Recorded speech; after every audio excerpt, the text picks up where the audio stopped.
हम यदि देखें कि किसी व्यक्ति के जीवन में जब सद्गुरु का आगमन होता है तो यदि वो पूर्ण श्रद्धा व समर्पण कर दे अपने जीवन में, तो किस तरह से उसका जीवन महानता के मार्ग की ओर अग्रसर होता जाता है, ये हम हमारे परम पूज्य गुरुदेव श्री राम शर्मा आचार्य जी के जो जीवन से प्रत्यक्ष रूप से देख सकते हैं। अभी उनका जो धरती पर अवतरण हुआ था, वह उनका जन्म दिवस आया था 15 तारीख को था, 15 सितंबर को। और लेकिन उन्होंने अपना जन्म दिवस कब माना? वसंत पंचमी के दिन अपना आध्यात्मिक जन्म दिवस उन्होंने उसको माना। क्यों? जब उनके जीवन में उनके गुरु का अवतरण हुआ, उन्होंने कहा तब से ही उनका जीवन सार्थक बना। क्या हुआ? जब दादा गुरु उनके जीवन में आए, सद्गुरु के मार्गदर्शन में उन्हें विवेक दिया, विश्वास दिया और साहस दिया, और इन तीनों का सहारा लेकर वे महानता की ओर चल पड़े। उन्होंने कभी नहीं देखा कि कौन क्या कहता है, क्या क्या सुनाना चाहता है। उनका लक्ष्य जीवन में पक्का था कि उन्हें अपने सद्गुरु के प्रति पूर्ण समर्पण के साथ जो वो चाहते थे वो करना था। तो इसीलिए उनके मार्गदर्शक ने उनकी कृपा को सराहा और शिष्य की समर्पण भरी निष्ठा को सराहा। दादा गुरु ने अपना तप और आत्मबल शिष्य पर उड़ेल दिया और शिष्य ने अपना पूरा अस्तित्व ही समर्पित कर दिया। तो इस तरह से जब सद्गुरु और शिष्य के बीच का संबंध होता है, जो कि परम पूज्य गुरुदेव के जीवन से सीखने मिलता है, तो निश्चित रूप से ऐसे शिष्य का शिष्यत्व सार्थक होता है और उसका जीवन महानता की ओर अग्रसर होता चला जाता है।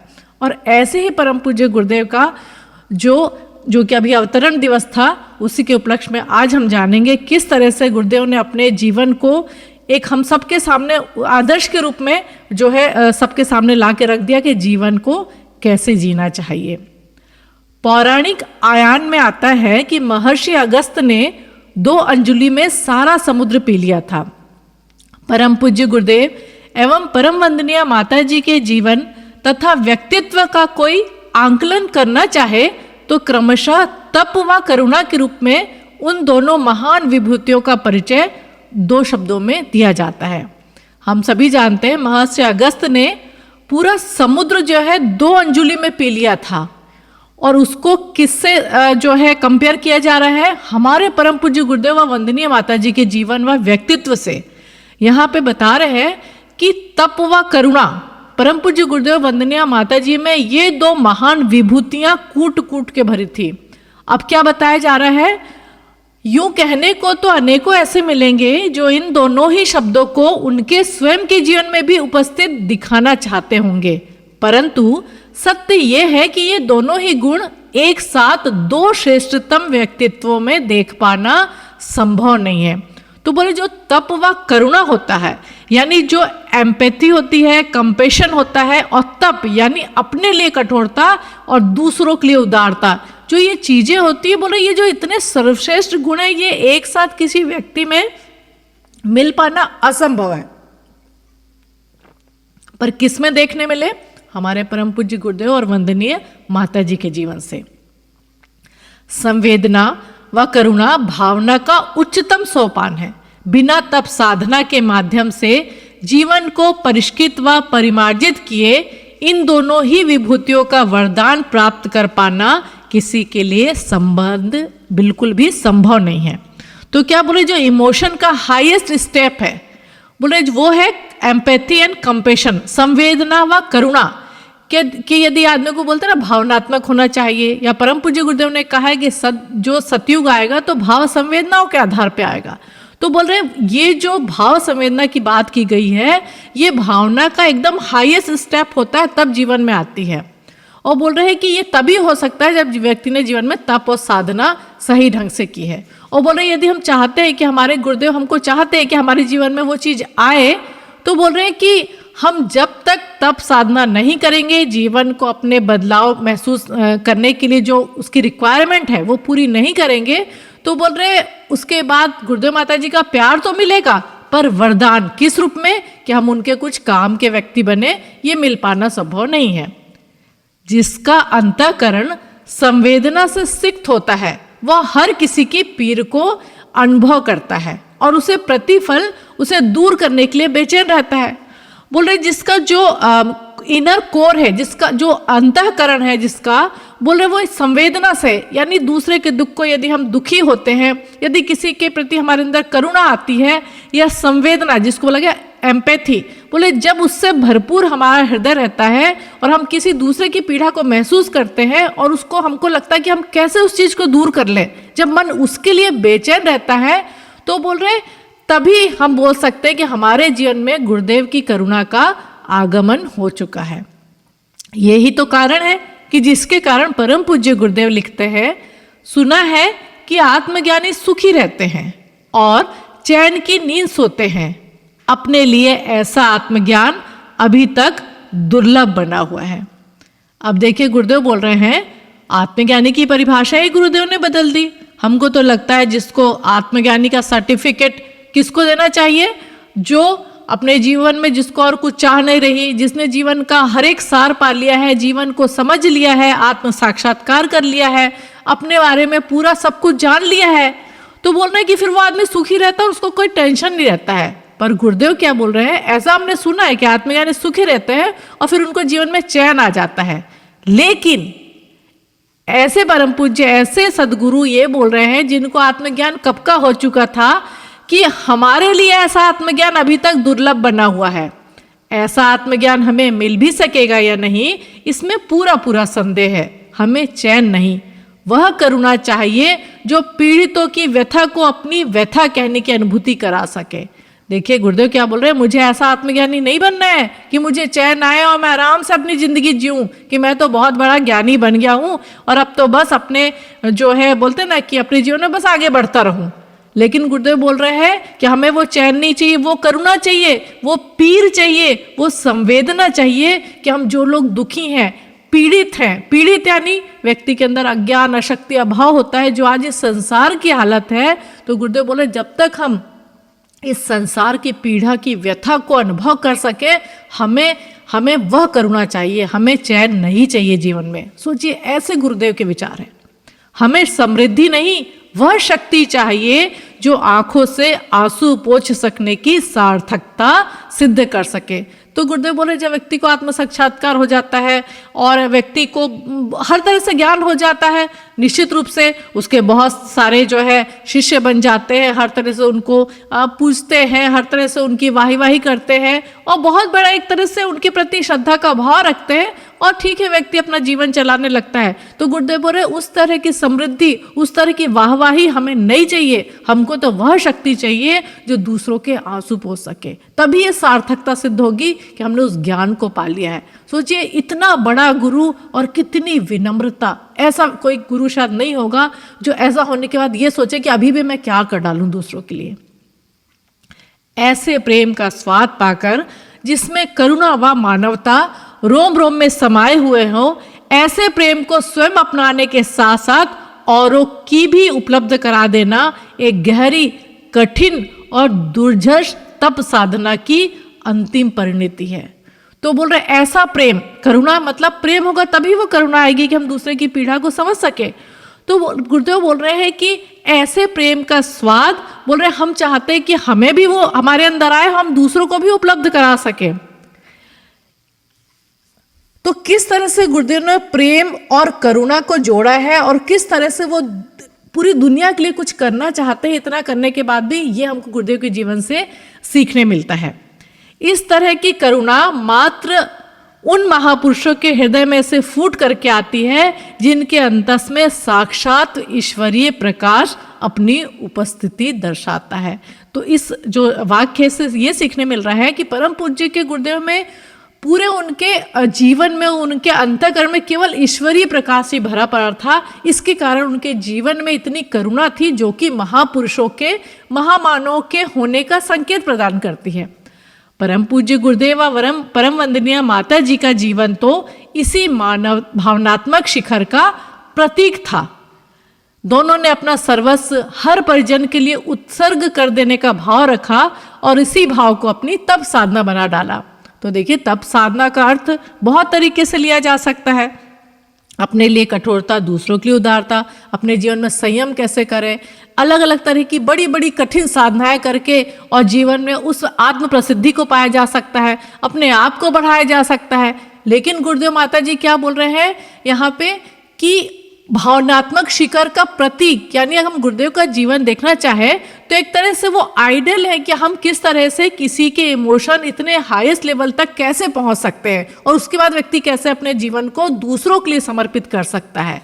वो बोले उन्होंने अपना पूरा जीवन हमेशा दूसरों के लिए है, गला देने और हर तरह से अपने आप के जीवन को उसके लिए समर्पित करने के लिए बना के रखा। और बोले उन्होंने इसी भाव को तप साधना बना लिया कि मैंने जितनी भी तप साधना की है वो केवल और केवल इसीलिए है कि मैं मानवता को जो है ऊंचा कैसे उठा सकूं, कैसे इस दुनिया को और बेटर प्लेस बना सकूं, कैसे इस दुनिया पर स्वर्ग का अवतरण कर सकूं। यही तो वो कारण था कि परम पूज्य गुरुदेव अपने साहित्य में इस भावना को निम्नांकित पंक्तियों में लिखते हैं।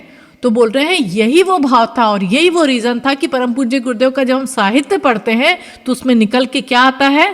गुरुदेव बोल रहे हैं अपने को क्या कष्ट और अभाव है, इसे सोचने की फुर्सत ही हमें कब मिली, अपने को क्या साधन सुख चाहिए, इसका ध्यान ही कब आया, केवल पीड़ित मानवता की व्यथा वेदना ही रोम रोम में समाई रही और यही सोचते रहे कि अपने विश्वव्यापी कलेवर परिवार को सुखी बनाने के लिए क्या किया जा सकता है। देखिए कितनी भाव संवेदनाओं से एक माँ का जो हृदय होता है ना, वो हमारे परम पूज्य गुरुदेव का था। वो बोल रहे हैं हमको क्या कष्ट है, क्या अभाव है, ये बोले हमने सोचे ही नहीं कभी। और ऐसा तो नहीं है कि गुरुदेव का जीवन हमेशा वैसा ही रहा, हम जानते हैं कितने कष्ट कठिनाई आए, लेकिन उनका ध्यान अपने लक्ष्य की ओर था कि जो इतनी मानवता को पीड़ित से भरी हुई मानवता है उसकी जो वेदना है वो हमारे रोम रोम में समाई है। जैसे परिवार के एक सदस्य को कष्ट होता है तो कैसे पूरा परिवार जो है एक तरह से दुखी परेशान रहता है। तो बोले जो विश्वव्यापी परिवार है, यानी जो वसुधैव कुटुंबकम की जो भावना है गुरुदेव के अंदर, वो बोल रहे हैं कि हम कैसे अपने परिवार के लोग को सुखी बना सकते हैं।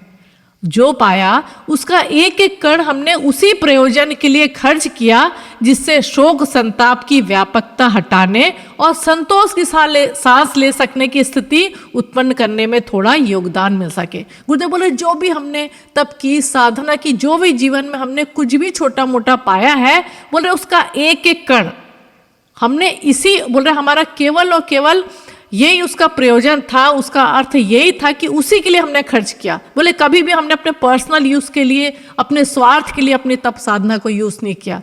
और हमारा क्या होता है, थोड़ा सा हम पूजा पाठ करते हैं और इतनी लंबी अपनी लिस्ट बना लेते हैं कि गुरुदेव पे एहसान कर रहे हैं हम सब करके।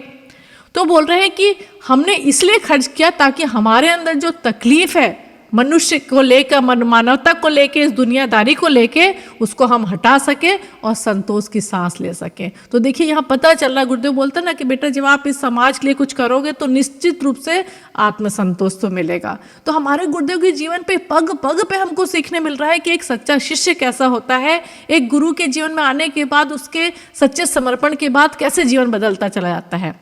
थोड़ा रुक कर वे आगे लिखते हैं, हमारी कितनी रातें सिसकते बीती है, कितनी बार हम बालकों की तरह बिलक बिलक कर फूट फूट कर रोए हैं, इसे कौन जानता है। लोग हमें सिद्ध संत ज्ञानी मानते हैं, कोई लेखक विद्वान वक्ता नेता समझते हैं, पर किसने हमारा अंतःकरण खोलकर पढ़ा और समझा है। कोई उसे देख सका होता तो उसे मानवीय व्यथा वेदना की अनुभूतियों से करुणा कराहती हाहाकार करती एक केवल उद्विग्न आत्मा या एक हड्डियों के ढांचे में बैठी बिलखती ही दिखाई पड़ती। देखिए भाव से संवेदनाओं की जिसको बोलते हैं ना टॉप की, कि क्या होता है जब व्यक्ति के अंदर इतनी करुणा आती है तो उसके हृदय से क्या भावनाएं निकलती हैं, वो हम गुरुदेव के इस वाक्य से समझ सकते हैं। गुरुदेव बोल रहे हैं आपको तो जो ऊपर सब दिखता है वो दिख रहा है कि गुरुदेव जिस जिसको जैसा अनुभव है, कोई हमको सिद्ध ज्ञानी समझता है कि भाई ये तो सिद्ध पुरुष है, हर कुछ कर सकते हैं, बिल्कुल थे भी। संत है जिनके अंदर करुणा बढ़ी है, ज्ञानी है जिनको आत्मज्ञान हो चुका है, जो दुनिया को पूरा आत्मज्ञानी बना रहे हैं, लेखक हैं जिन्होंने इतना बड़ा साहित्य लिख डाले जो कि कोई शायद जो 400 व्यक्तियों के बराबर भार का साहित्य लिख के चला गया, विद्वान है जिनकी विद्वता का कोई सानी नहीं है। ऐसे वक्ता है जब वो बोलते हैं तो उनके वाणी से जो निकलता है वो फलित होता चला जाता है। तो बोल रहे सब कुछ लोग हमको समझते हैं, पर हमारा क्या किसी ने अंतःकरण, क्या किसी ने दिल हमारा खोल के पढ़ा है। बोले अगर खोल के पढ़ता तो वो हमारी बेचैनी में शामिल होता, वो हमारे जैसा चैन से बैठ नहीं सकता। बोल रहे वो हमारे अंदर देखता कोई व्यक्ति तो केवल और केवल उसको हमारे अंदर क्या दिखता, बोले कि जो ये अंदर वो जो ये बोले ढांचा है, इसके अंदर एक आत्मा दिखती बेचैन, जिसके अंदर चैन नहीं है और वो चाह रही है, उसके अंदर करुणा भरी हुई है कि कैसे मैं यहाँ जो अपनी मानवता के दुख को जो यहाँ फैला हुआ है और इतना सुंदर मनुष्य जन्म ले के सबको भेजा था, और ये जो दुनियादारी की हालत हो रही है, उनकी मानसिकता बिगड़ गई है, जिस तरह से वो अपने जीवन को बर्बाद कर रहे हैं, मैं कैसे उसको दूर करूं और कैसे उनको उनके बारे में जागृत करूं। इस तरह की करुणा का उपार्जन तप साधना के द्वारा ही संभव है। तो गुरुदेव यहाँ पे बता रहे हैं कि ये जो करुणा निकल रही है, गुरुदेव के वाक्य हमको समझ आ रहे हैं, बोल रहे ये जो करुणा निकल रही है केवल तप और साधना के द्वारा ही संभव है, जो कि किसी एक व्यक्ति में दोनों चीज का होना बहुत ही संभव है। क्योंकि हम तप साधना का बहुत छोटा अर्थ लेते हैं, हमको पता ही नहीं कि तप साधना होती क्या है। बोलचाल की भाषा में अपने को प्रेम करुणा का जानकार कहने समझने वाले अनेकों मिल जाएंगे, पर ज्यादा गहरे ढूंढे तो इनमें से ज्यादातर मोह वासना आसक्ति बंधनों में बंधे दिखाई पड़ते हैं। परंतु परम पूज्य गुरुदेव व परम वंदनीय माता जी की भावना तो समिष्ट भर में करुणा बनकर ही प्रवाहित होती रहती है। अब क्या बोल रहे हैं यहाँ पे कि बोलचाल की भाषा में अगर हम बोलेंगे कि भाई प्रेम और करुणा, तो ये तो बहुत होता है, सभी संतों महात्माओं में होता है, बिल्कुल होता है। लेकिन यदि ज्यादा सागर की गहराई में उतरेंगे तो बोल रहे हमको पता चला कि ज्यादातर मोह वासना आसक्ति के बंधनों में बंधे दिखाई पड़ते हैं, कि जहां तक उनके अहंकार की संतुष्टि हो रहे हैं, उनकी प्रशंसा की जा रही है, उनका अपना स्वार्थ सिद्ध हो रहा है, ज्यादातर वैसे दिखाई देते हैं। पर परम पूज्य गुरुदेव जैसे सदगुरु बहुत कम मिलते हैं कि इतने करोड़ों उनके शिष्य होने के बाद भी, दिन रात उनको पूजने के बाद भी, वो कभी भी अपने लिए लालायित नहीं रहते कि मुझे पूजा जाए या मेरी महानता के गुणगान किया जाए, पर वो चाहते हैं कि हमारी जो अंदर भाव संवेदनाएं भरी है, करुणा भरी है, उसमें हम भागीदारी कर लें। कितनी बड़ी बात है, किसी के जीवन से सीखने लायक, और किसी की विनम्रता का कितना उच्च शिखर हो सकता है, वो हमको परम पूज्य गुरुदेव के जीवन से सीखने मिल रहा है। वैसे भी करुणा किसी व्यक्ति विशेष, समूह विशेष के प्रति नहीं, सबके प्रति होती है। करुणा तप साधना का अंतिम शिखर है, जो बुद्ध के बुद्धत्व प्राप्ति पर ही प्रकट होती है, पहले नहीं। तो बोले करुणा अगर होती है तो केवल ये नहीं रहता है कि हमारे जो मित्र हैं या जो घर के लोग हैं वो दुखी है तो ही हम दुखी हैं, बच्चा परेशान है, पति परेशान है, आसपास के लोग परेशान है। बोले जब करुणा व्यक्ति के अंदर आती है तो किसी व्यक्ति विशेष के लिए नहीं होती है, समूह विशेष के प्रति नहीं, सबके अंदर होती है। जब हमारे अंदर गुरुदेव के अंदर जो करुणा है, उनके प्रति पूर्ण समर्पण आएगा और जो गुरुदेव के बताए हुए रास्ते पर चलेगा, तो ऐसा हो नहीं सकता कि वो जब सबके प्रति वैसी भावना है, वो कोई ये कैटेगराइज नहीं होता है, वो सबके प्रति वो रहता है, और आत्मवत सर्वभूतेषु की भावना हमारे अंदर पनपने लगती है।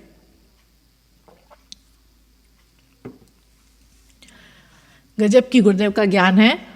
इन्हीं भावों को सत्य सिद्ध करते उन्होंने लिखा है, आत्मवत सर्वभूतेषु की भावना जैसे ही प्रखर हुई, निष्ठुरता उसी में गलकर नष्ट हो गई, जी में केवल क्या रह गया, करुणा शेष रह गई। अब गुरुदेव उन भावों को और ज्यादा डिटेल में बताते हैं। क्या बोलते हैं, जब हमारे अंदर आत्मवत सर्वभूतेषु को, जब हमने सबको अपना मान लिया, तो बोले जो निष्ठुरता थी, बोले कई बार आदमी के अंदर ये होता है, एक तो भेदभाव आता है, या उसके अंदर उतना जो है कठोर होता है व्यक्ति। कठोर मतलब कि उसको दूसरों से मतलब नहीं होता, अपने आप से मतलब होता, व्यक्ति स्वार्थी हो जाता है कई बार। तो बोले जिस दिन वो हमारे अंदर वो भावना प्रखर हुई, उस दिन हमारा जीवन निस्वार्थ भाव से चलने लगा। और ये तो गुरुदेव के जीवन में 15 साल के थे तब से आने लग गया था। ये तो वो अपनी यात्रा बता रहे हैं, जिससे हम सबको कुछ सीखने मिले।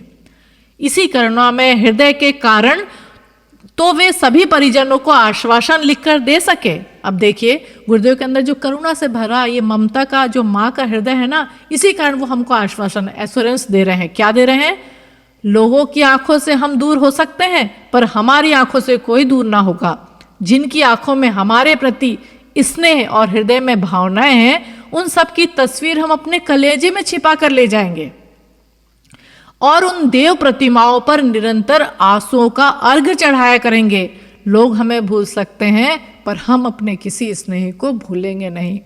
देखिए किसी सदगुरु का आना जीवन में एक बहुत महान क्षण होता है, और ऐसे सदगुरु का जो अपने लिए कुछ नहीं चाहता। देखिए गुरुदेव हम लोगों के लिए लिख रहे हैं और हर समय हमको क्या चाहिए, आश्वासन चाहिए, हमको चाहिए हमको फ़ायदा क्या मिलेगा। हम बोलते हैं ना कि मनुष्य का मन कई बार बहुत नीचे गिर जाता है और ज़्यादातर यदि अपने आप को नहीं उठाए तो हम स्वार्थी बन के रह जाते हैं। परम पूज्य गुरुदेव हमसे कुछ नहीं चाहते हैं, चाहते हैं हम उनकी भाव संवेदना को बांट लें, उनके अंदर जो पीड़ा है उसको हम जो है बांट लें। इसीलिए गायत्री परिवार का मोटो है पीड़ा पतन निवारण, कि हम दूसरों के कष्ट को कैसे दूर कर सके। गुरुदेव बोल रहे हैं बेटा आप लोग कोई टेंशन मत लो। बोल रहे हम अगर आज लोगों की आंखों से दूर हो गए हैं फिजिकल रूप से, उसके बाद तो और भी वो ज़्यादा विराट हो गए हैं, पर बोल रहे हमारी आंखों से कोई दूर नहीं होगा। हम सोचे कई बार, हम तो कई बार मौज मस्ती में अपने सुख सुविधा आती है, जीवन में हर तरह से शांति रहती है सब, तो हम तो कई बार रोज की पूजा करने लग जाते, इसलिए अनुभूतियाँ भी वो नहीं होती हैं। गुरुदेव बोल रहे कि लोगों की आंखों से हम दूर हो जाए पर तुम सब हमारी आंखों से कोई दूर नहीं होगा। जैसे बोलते ना कि कैमरे लगे रहते हैं, CCTV, बोले गुरुदेव की नज़रों में हम हमेशा हैं। और बोल रहे हम जिनके भी आंखों में हमारे प्रति, यानी अगर हमने गुरुदेव के विचारों को सुना है, कोई फर्क नहीं पड़ता दीक्षा ली है कि नहीं, अरे कभी जानते थे नहीं जानते थे, जब जुड़ गए तब जुड़ गए। तो यहाँ बोल रहे हैं कि जिनके भी आंखों में या हृदय में, आज हम स्वाध्याय में भी आ रहे हैं, तो हमारे अंदर अगर उनके प्रति स्नेह और हृदय में भावनाएं आई हैं कि अरे क्या गुरु है, क्या भावनाएं हैं, किस तरह के विचार हैं कि हमारा जीवन बदलता चला जा रहा है। गुरुदेव बोल रहे हैं उन सबकी तस्वीर बोल रहे कलेजे में छिपा कर ले जाएंगे। तो जिस तरह से हनुमान जी के हृदय में राम और सीता समाये थे, हम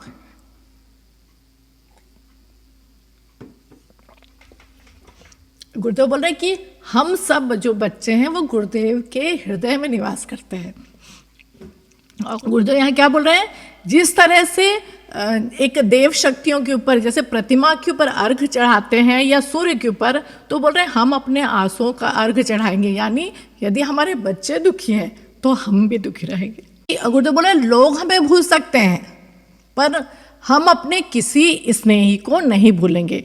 तो अब यहाँ क्या होता है, हम तो कई बार स्वार्थी हो जाते हैं, गुरुदेव को अपने अकॉर्डिंग मानते हैं कि ठीक है अभी हृदय दुखी है तो चलो भाई गुरुदेव को बैठ के साधना कर लें, गुरुदेव को मना लें, गुरुदेव ने जो बोला वो थोड़ा बहुत कर लें, या फिर चलिए स्वाध्याय में आ रहे हैं नहीं आ रहे हैं, जब जैसा मन खराब है तो आ गए, जब ठीक हो गया तो नहीं है या कुछ है। तो गुरुदेव यहाँ क्या बता रहे हैं कि लोग तो अपनी आवश्यकता के अनुरूप हमको भूल भी जाते हैं, पर गुरुदेव बोले हम तुम लोग को कभी नहीं भूलने वाले हैं।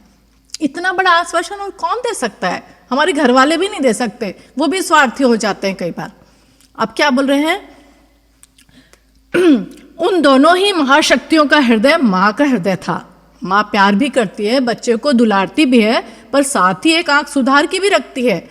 माँ के हृदय जैसी विशालता, सहनशीलता व संवेदना विकसित किए बिना कोई भी संगठन करता अपने आत्मियों का परिकर ना तो बढ़ा सकता है ना ही अपने निश्चित गंतव्य तक पहुंचा सकता है। तो गुरुदेव क्या बोल रहे हैं, माँ का हृदय रखो। बोल रहे माँ बच्चे को प्यार लुटाती है और बच्चे को दुलारती है, पर एक आंख हमेशा सुधार की भी रखती है। तो यहाँ पे क्या बोल रहे हैं कि हम जो है गुरुदेव यदि कठोर भी होते हैं गुरुदेव कई बार, तो उसमें भी हमारी भलाई छुपी है, क्योंकि हम भूल जाते हैं कि जीवन को कैसे जीना है। इसी तरह माँ की जिस तरह की जो सुधार की आंखें वो भी गुरुदेव हमको रखते हैं, और जिस तरह माँ डांटती है उस तरह डांट भी हमको खानी पड़ती है।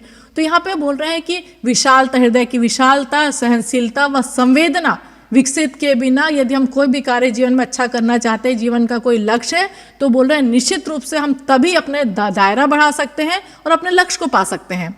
गायत्री परिवार की मूल धुरी वही करुणा व वही संवेदना है जो गुरु सत्ता ने खोलकर बोया है व बांटा था। तो बोल रहे यदि हम सोचे कि हम गायत्री परिवार से जुड़ गए या हम तो गायत्री वाले हैं, हम तो रोज साधना करते हैं, नहीं, यदि हमारे अंदर करुणा है, संवेदना है, तो ही हम वो पा सकते हैं जो गुरुदेव ने अपने जीवन में पाया।